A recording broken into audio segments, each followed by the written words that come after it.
She exists in photographs that don't exist, moves through hallways the public will never see, spends fortunes on things that have no price tags.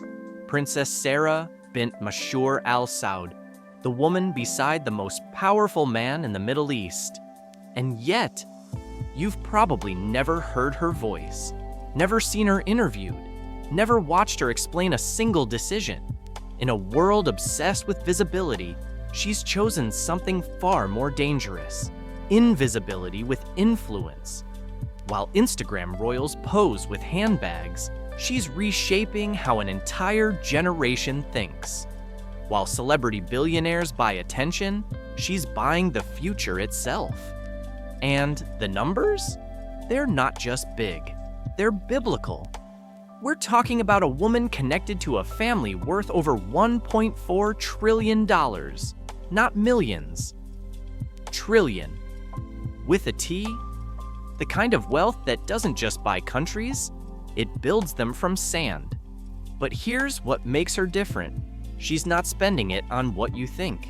This isn't another story about gold toilets and diamond-crusted phones. This is about a woman using unimaginable resources to do something most billionaires never even attempt. Something quiet, something lasting, something that might actually matter. So, before you scroll past this, thinking you've seen this story before, pause.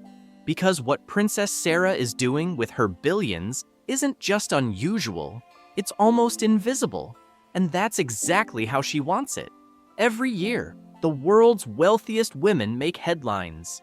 New yachts, new estates, new scandals. But in Riyadh, in chambers lined with marble older than most nations, Princess Sarah moves differently. She doesn't announce, she initiates, doesn't perform, she produces. Married to Crown Prince Mohammed bin Salman, since 2008, she's spent 17 years not as a decoration beside power, but as an architect within it. And her blueprints aren't drawn in ink. They're coded in curriculums, engineered in research labs, embedded in the minds of children who'll lead a kingdom trying to reinvent itself before the oil runs dry. Her primary project? Ilmi, not a brand, not a charity photo op, a full-scale educational revolution designed to weaponize curiosity in young Saudis. As chairwoman, she's spearheading the creation of the Stream Center, set to open its doors in 2025. Science, technology, reading, engineering, arts, mathematics, not as separate subjects, as one unified language, the language of the future. While other billionaires donate to universities that already exist, Princess Sarah is building the cognitive infrastructure for a country that's racing against its own history. This isn't vanity philanthropy, it's nation building through neurons. Think about that for a second. Most people with access to billions buy things that appreciate in value. Art, real estate, rare cars. Princess Sarah is investing in something far less tangible and far more explosive. The minds of the next generation. The results won't show up on a balance sheet. They'll show up in patents, in innovations, in the kind of soft power that can't be bought, only grown. And she's growing it in a region where education for women was, until recently, a battle, not a given. Now she's leading that fight. Not with speeches, with systems, but don't mistake her for some austere academic locked in a library. She's still a Saudi princess, and the wealth around her? It's staggering in ways that don't compute in normal economics. The family's stake in Saudi Aramco alone is valued higher than Apple, Google, and Microsoft combined. Her husband's influence touches every sector: oil, defense, technology, tourism, entertainment. When he signs a deal, it's measured in hundreds of billions. When he builds a city, it appears in the desert like a mirage-made policy. And Princess Sarah? She lives inside that ecosystem, but she's chosen a strange role within it. The woman who could have anything has chosen responsibility. 3 sons, 2 daughters. all raised under a level of discretion that's almost unheard of in the age of oversharing. MBS himself has said publicly that he and Sarah work hard to keep their children's lives normal. As normal as possible when your father is reshaping the Middle East and your mother is surrounded by wealth that most humans can't even pronounce. The family lineage is heavy. Sarah's father, Prince Mashur bin Abdulaziz, ties her directly to King Abdulaziz, the founder of modern Saudi Arabia. Her mother, Princess Noura, is a celebrated jewelry designer, founder of Nuun Jewels in Paris. So Sarah didn't marry into elegance. She was born draped in it. And yet, she's quiet. The term used most often to describe her in royal circles? Mysterious. Not cold, not distant, mysterious. Because she's present in the most important rooms and absent from all the performative ones. No reality TV, no magazine covers, no leaked party photos, just work. Quiet, relentless, unglamorous work that doesn't photograph well, but compounds over decades. While the world watches MBS remake Saudi Arabia's economy under Vision 2030, few realize Sarah is remaking its intellectual foundation. You can build smart cities, but if the people living in them aren't taught to think critically, adapt quickly, and innovate consistently, you've just built expensive monuments to someone else's future. Princess Sarah seems to understand that, and her billion-dollar bets reflect it. So when you ask how she spends her billions, the answer isn't simple, because she's spending them on things you can't see yet. On 5-year-olds learning coding, on teenage girls studying robotics, on boys being taught that reading isn't a weakness, in a generation being trained not to inherit wealth, but to create it. That's the part that doesn't make headlines. It's not sexy. There's no unboxing video for a national education initiative, no haul video for curriculum reform. But decades from now, when Saudi Arabia either successfully pivots away from oil dependence or collapses trying, Princess Sarah's investments will be one of the biggest reasons why it went one way or the other. And all of this is happening while she moves through a world most of us will never touch. Palaces with names like Poetry, Al-Yamama, Qasr al-Hokm, places where ceilings are hand-painted by artists flown in from Florence, where silence is enforced not by rules, but by the weight of centuries, where a single dinner party holds more GDP than some island nations. She walks those halls, raises her children in them, works in them, but she's not trapped by them. Because here's the twist. In a kingdom where women couldn't drive until 2017, couldn't travel without mail permission until 2019, couldn't live independently in many cases until reforms forced change, Princess Sarah holds one of the most strategically important roles in the entire country. Education, the mind of the future. That's not symbolic. That's not a consolation prize. That's the crown jewel of any society trying to evolve. And they gave it to her. Or maybe she took it. It's hard to know. Because she doesn't give interviews. I don't do podcasts. Doesn't explain herself to journalists or justify her choices to critics. She simply moves, quietly, effectively. Like someone who knows that visibility is often mistaken for power. But the two are not the same. Some of the most powerful people in history barely appeared in paintings. Princess Sarah seems to prefer it that way. So while the world obsesses over who wore what to which gala, she's in a lab, or a classroom, or a boardroom filled with engineers and educators sketching out what Saudi mines will look like in 2040. Spending billions, not on herself.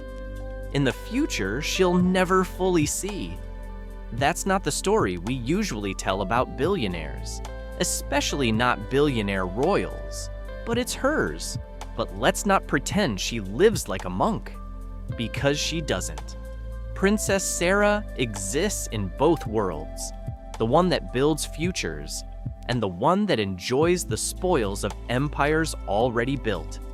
And when she steps outside those classrooms and conference rooms, she steps into a level of luxury so extreme it stops feeling real. It starts to feel like theater, gold-plated theater with bulletproof glass and hand-stitched leather seats. The car collection tied to the Saudi royal family, particularly to MBS, isn't just transportation. It's a rolling museum of what happens when money stops meaning anything. When the question isn't, can we afford it, but does it even exist yet? Start with the Rolls-Royce Phantom, $600,000, armored, bulletproof windows thick enough to stop a rifle round, interior wrapped in leather so soft it feels like it was harvested from clouds. And above the passengers, a ceiling embedded with fiber optics, mimicking a starlit sky. Diamonds optional. For Princess Sarah, this isn't extravagance. It's Tuesday. It's the car that takes her to meetings, to school visits, to wherever someone worth over $1 billion goes when they need to be somewhere important. But that's the entry level. The Phantom is what you take when you want to be subtle, when you want to project power without spectacle. But subtlety has its limits. Then there's the Ferrari F12 Berlinetta Mansouri Stallone, $1.5 million. Custom built, carbon fiber body, V12 engine that doesn't purr, it growls. This isn't a car you take to a meeting. This is a car you take when the meeting is over and you want to remind yourself what speed feels like when there are no consequences. Mansouri doesn't just modify cars, they obliterate them and rebuild them as something more aggressive, more dangerous.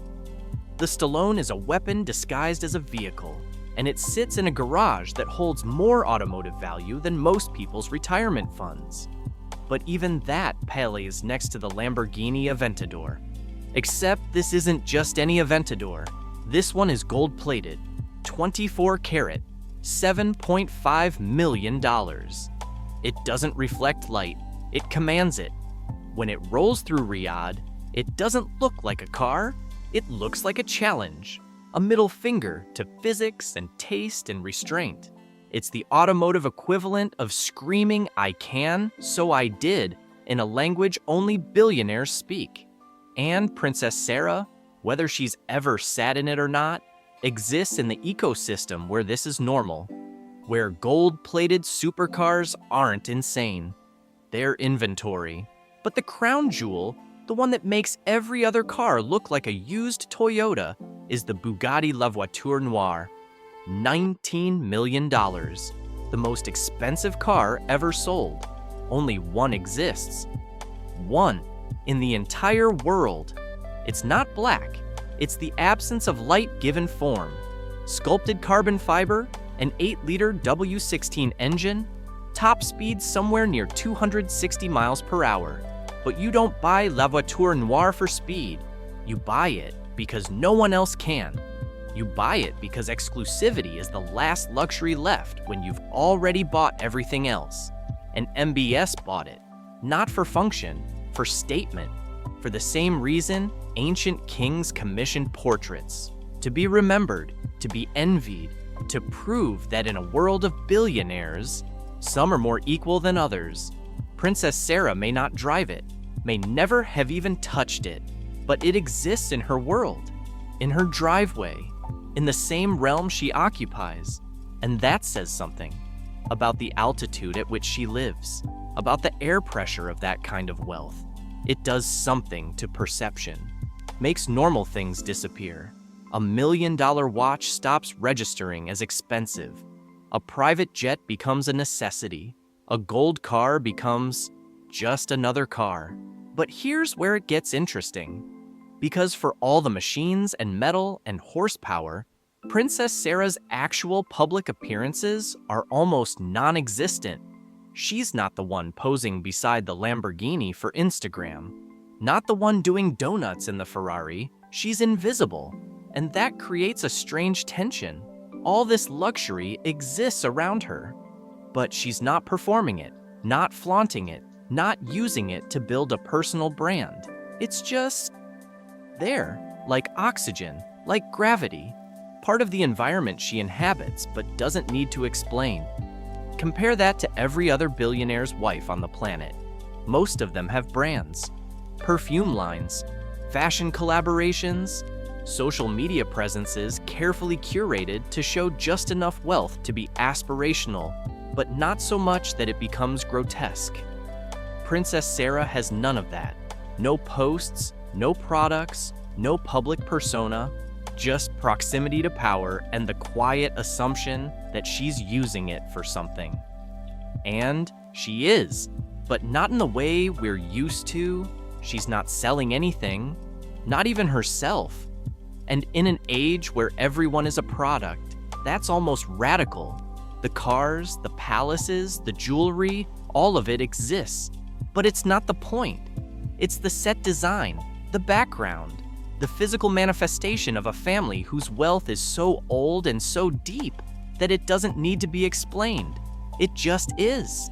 Still, let's not pretend the luxury doesn't matter, because it does. It shapes everything. The gold Lamborghini isn't just a car, it's a signal to allies, to rivals, to anyone paying attention.